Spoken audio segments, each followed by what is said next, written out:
आदरणीय दिदी बहिनी तथा दाजुभाइहरू 2082 भदौ 23 र 24 गते जेनजी युवाहरूको अगुवाईमा भएको आन्दोलन र सो पश्चात माग भए अनुसार मेरो नेतृत्वमा मन्त्रीमण्डल गठन गर्ने आह्वान गरे अनुसार यही भदौ 27 गते गठन भएको अन्तरिम सरकारको प्रधानमन्त्रीको हैसियतले मेरा आफ्ना अभिमतहरू संविधान दिवसको अवसरमा यहाँहरू समक्ष सार्वजनिक गरिसकेको छु। हाल समाजका लब्ध प्रतिष्ठित व्यक्तिहरू समावेश भएको मन्त्रीमण्डलको गठन भइसकेकोले नेपाली जनताले शासकीय प्रणालीमा परिवर्तन, भ्रष्टाचारको अन्त्य, सुशासन, चुस्त र प्रविधि मैत्री सार्वजनिक सेवा प्रवाह, विकास र समृद्धिको आकांक्षा राखी गरेको अभूतपूर्व प्रदर्शन र आन्दोलन पश्चातको जटिल परिस्थितिमा 6 महिनाभित्र प्रतिनिधि सभाको निर्वाचन गराउने जिम्मेवारी सहित म प्रधानमन्त्री भएको छु। युवा पुस्ताले गरेको प्रदर्शन र आन्दोलनका क्रममा मृत्युवरण गर्न पुगेका शहीदहरूप्रति भावपूर्ण श्रद्धाञ्जली अर्पण गर्दै घाइते व्यक्तिहरूको शीघ्र स्वास्थ्य लाभको कामना गर्दछु। साथै सार्वजनिक संरचनाहरू, व्यावसायिक प्रतिष्ठान र निजी घर सम्पत्तिमा भएको अकल्पनीय र अपूरणीय क्षतिप्रति गहिरो दुःख व्यक्त गर्दछु। प्रदर्शनका क्रममा जीवन गुमाउने व्यक्तिहरूलाई शहीद घोषणा गरी निजका शोक सन्तप्त परिवारलाई आर्थिक राहतको व्यवस्था गरिएको छ। साथै सरकारले घाइतेहरूको निःशुल्क औषधि उपचार तथा क्षतिपूर्तिको प्रबन्ध गरेको छ। यसको अतिरिक्त आन्दोलन क्रममा जेनजी विद्यार्थी तथा युवा युवतीहरूले अनाहकमा ज्यान गुमाउनु परेकोमा यो सरकार सम्बद्ध दोषीहरू उप सख्त कानुनी कारबाही गर्ने प्रतिबद्धता जाहेर गर्दछ।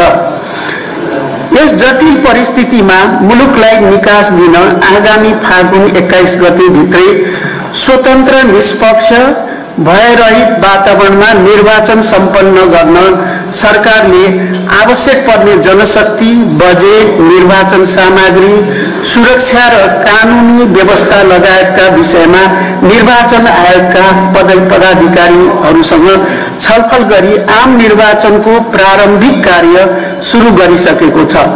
18 वर्ष मुनि पुगेका जेनजी युवा पुस्तालाई मताधिकार प्रदान गर्ने र मतदाता नामावली अद्यावधिक गर्ने गरी विद्यमान निर्वाचन कानूनलाई अध्यादेशको माध्यमबाट संशोधन गरिसकिएको छ। रोजगारीको सिलसिलामा देश बाहिर रहनुभएका नेपाली नागरिकहरूलाई विदेशबाट समेत आगामी निर्वाचनमा मतदान गर्न सक्ने सम्भावनाको बारेमा नेपाल सरकारले निर्वाचन आयोगसँग छलफल गरिरहेको छ। वैदेशिक रोजगारीमा रहेका नेपाली नागरिकको मर्यादित रोजगारी तथा तिनका हकको संरक्षण एवं गैर नेपाली नागरिकहरूले उठाएका संविधान सम्मत मागहरूप्रति वर्तमान सरकार सकारात्मक रहेको छ। प्रतिनिधि सभाको आगामी निर्वाचनमा उत्साहका साथ भाग लिन र युवा पुस्ताको परिवर्तनको आकांक्षाको प्रतिनिधित्व गर्न सक्ने योग्य जनप्रतिनिधिको चयन का लागि आगामी निर्वाचनमा सहभागी हुन म सबै नेपाली दिदीबहिनी तथा दाजुभाइहरूलाई आह्वान गर्न चाहन्छु। स्वतन्त्र, भयरहित तथा निष्पक्ष निर्वाचनलाई सफलतापूर्वक सम्पन्न गर्न सबै राजनीतिक दल, नागरिक समाज, सञ्चार जगत तथा सम्बद्ध सबै सरोकारवालाहरूलाई सक्रिय सहभागिताका लागि समेत आह्वान गर्दछु। निर्वाचन सम्पन्न हुनका लागि शान्तिपूर्ण वातावरण कायम हुन जरुरी छ। तसर्थ मुलुकका सबै भौगोलिक क्षेत्रमा बसोबास गर्नुहुने दिदीबहिनी तथा दाजुभाइलाई धैर्यताका साथ शान्तिपूर्ण वातावरण कायम राख्न अनुरोध गर्दछु। आदरणीय दिदीबहिनी तथा दाजुभाइहरू, आन्दोलनका क्रममा क्षति हुन पुगेका सुरक्षा निकायका भवनलाई शीघ्र पुनर्निर्माण गर्न सरकार, निजी क्षेत्र तथा स्वयंसेवक नागरिकहरू जुटिसकेका छन्। त्यसैगरी सुरक्षा निकायलाई आवश्यक पर्ने सवारी साधन, बन्दोबस्तीका सामान, फर्निचर जस्ता अत्यावश्यक सामग्रीहरूको शीघ्र व्यवस्था गरी सुरक्षा निकायलाई पूर्ववत रूपमा कार्यस्थलमा परिचालन गरी सरकारले कार्य प्रारम्भ गरिसकेको छ। 6 महिने कार्यविधि रहेको चुनावी सरकारले आन्दोलनमा अभिव्यक्त सबै काम गर्न सक्ने अवस्था छैन तापनि हामी कतिसम्म गर्न सक्दछौँ त्यसको इमानदार प्रयास गर्नेछौँ। सरकारी निकायबाट प्रवाह हुने सेवामा सहजता महसुस हुने गरी बिना झन्झट कुनै रिश्वत नलिई सेवा प्रदान हुने कुराको सुनिश्चितता दिलाउन चाहन्छु। भ्रष्टाचारको न्यूनीकरण, विधिको शासन र सामाजिक न्यायको प्रत्याभूति लगायतको क्षेत्रमा वर्तमान सरकारले दृढताका साथ काम गर्नेछ। सेवाग्राहीको काममा ढिला सुस्ती, मोलमोलाइजा, काम पन्छाउने, घुस रिश्वत माग्ने, अनावश्यक दुःख हैरानी दिने, सेवाग्राहीसँग अपमानजनक व्यवहार गर्ने जस्ता कार्य भएमा उजुरीसिनी सोको तत्कालीन निराकरण गर्नका लागि प्रधानमन्त्री तथा मन्त्री परिषदको कार्यालय, नेपाल सरकारका सबै मन्त्रालय एवं तिनै तहका सरकारी कार्यालयमा हटलाइनको व्यवस्था गरिएको छ। नेपालको संविधान र शासकीय प्रणालीको संशोधन लगायत जेनजी पुस्ताले आन्दोलनको क्रममा उठाएका विषय वर्तमान अन्तरिम सरकारको कार्यक्षेत्रभन्दा बाहिरको विषय भएकाले युवा पुस्ता लगायत परिवर्तन पक्षधर आम नेपाली जनतालाई आगामी निर्वाचनमा सहभागी भई संवैधानिक प्रक्रियाबाटै संविधान संशोधन गर्नका लागि आग्रह गर्न चाहन्छु। नेपाल सरकारले उद्योग, व्यापार तथा व्यापारिक प्रतिष्ठानमा भएको आगजनी तथा तोडफोडबाट प्रभावित उद्योगी व्यवसायीहरूको मनोबल उच्च राख्न आन्दोलनबाट प्रभावित उद्योग, व्यापार, व्यावसायिक प्रतिष्ठानलाई राहत, कर, छुट, सहुलियत तथा सुविधाहरू प्रदान गरी आर्थिक क्रियाकलाप सहज रूपमा सञ्चालन गर्न एकीकृत व्यावसायिक पुनरुत्थान योजना कार्यान्वयनमा ल्याएको छ।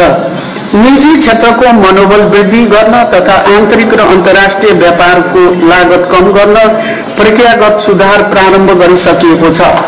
नेपाल सरकारले औद्योगिक तथा व्यापारिक प्रतिष्ठानको सुरक्षा व्यवस्था कायम राख्न उच्च प्राथमिकता दिएको छ। सरकारले आन्दोलनको क्रममा क्षति हुन पुगेको संरचनाहरू पुनर्निर्माण तथा पुनर्स्थापन र आम निर्वाचन सम्पन्न गर्नका लागि अनुत्पादक खर्च कटौती गर्दै टुक्रे आयोजनाका लागि विनियोजित बजेट खारेज गरेको छ। आन्दोलनको क्रममा क्षति भएका सार्वजनिक तथा सरकारी भौतिक संरचनाको पुनर्निर्माण सम्बन्धी कार्यका लागि पुनर्स्थापन कोष स्थापना गरिएको छ। पुनर्निर्माणमा योगदान गर्न चाहने सरकारी, निजी क्षेत्र, संघ संस्था, मित्र राष्ट्रहरू लगायत स्वदेश तथा विदेशमा रहनुभएका सम्पूर्ण नेपाली नागरिकलाई उक्त कोषमा रकम जम्मा गरी सहयोग गर्नुहुन हार्दिक अपील गर्दछु। सार्वजनिक सम्पत्ति, भौतिक संरचना तथा निजी प्रतिष्ठानको क्षतिको मूल्याङ्कन गरी सोको पुनर्निर्माण योजना तयारीको कार्य प्रारम्भ गरिएको छ। साथै क्षतिग्रस्त सार्वजनिक संरचनाको पुनर्निर्माण तथा मर्मत, सम्भार, सवारी साधन तथा अन्य माल सामान खरिद प्रक्रियालाई छिटो र सरल बनाई नियमित काम र सेवा प्रवाह सुचारू रूपले गर्ने व्यवस्था मिलाइएको छ।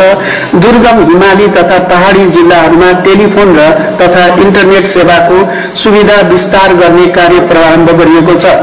श्रद्धेय नेपाली दाजुभाइ तथा दिदीबहिनीहरू, आन्दोलनका क्रममा भएको तोडफोड, आगजनी, लुटपाट, बल प्रयोग लगायतका घटनाको सत्य तथ्य छानबिन गरी प्रतिवेदन पेश गर्न न्यायाधीश गौरी बहादुर कार्कीको अध्यक्षतामा 3 सदस्यीय जाँचबुझ आयोग गठन गरिएको छ।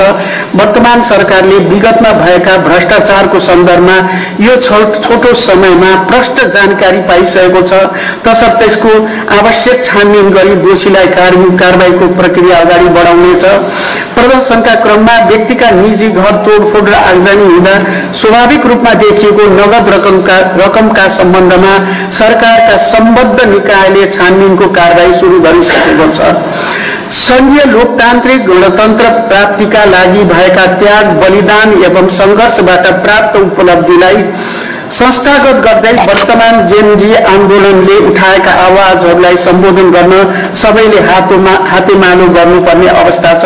मुलुकको स्वाधीनता, सार्वभौमसत्ता, भौगोलिक अखण्डता र राष्ट्रको रक्षार्थ हामी सबै नेपाली एकबद्ध भई विवेक पुर्याएर अगाडि बढ्नु पर्ने परिस्थिति छ।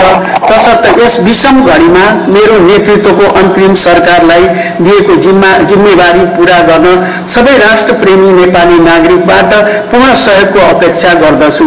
गुणस्तरीय सम्मानपूर्वक जीवन, आर्थिक विकास र समृद्धि, सामाजिक न्याय र भ्रष्टाचारको अन्त्य जेनजी युवा पुस्ता र हामी सबैको साझा एजेन्डा भएकाले यी लक्ष्य प्राप्तिमा कति पनि समय खेर नफाली आम नागरिकले आफ्नो क्षेत्रबाट योगदान गर्नुपर्ने खाँचो देख्दछु। युवा पुस्ताको सोच र भावना बमोजिम सम्पूर्ण राष्ट्र सेवक कर्मचारीहरूले आफूलाई रूपान्तरण गरी नागरिकको अपेक्षा पूरा गर्ने कार्यमा अग्रसर भई उच्च मनोबलका साथ आफ्नो जिम्मेवारी वहन गर्न आह्वान गर्दछु। मनोबल कमजोर पार्ने खालका क्रियाकलाप एवं गतिविधिमा संलग्न नभई आफ्नो तोकिएको जिम्मेवारी पूरा गर्न क्रियाशील हुन राष्ट्र सेवक एवं सम्बद्ध सबै पक्षलाई अनुरोध गर्दछु। आसन्न चाडपर्वहरूमा खाद्यान्न लगायत उपभोग्य सामग्रीहरूको आपूर्ति, यातायातको सहज प्रबन्ध र सुरक्षा व्यवस्थालाई मजबुत बनाउन राज्यका सबै संयन्त्रलाई सक्रिय बनाइएको बेहोरा जानकारी गराउन चाहन्छु। अन्तमा 2082 सालको बडा दशैं, तिहार, नेपाल सम्बत, छठ लगायतको पर्वको अवसरमा समस्त नेपाली दिदीबहिनी तथा दाजुभाइहरूलाई सुख, शान्ति र समृद्धिको हार्दिक मङ्गलमय शुभकामना व्यक्त गर्दै आन्दोलनका घाइतेहरूको शीघ्र स्वास्थ्य लाभको कामना गर्दछु। धन्यवाद।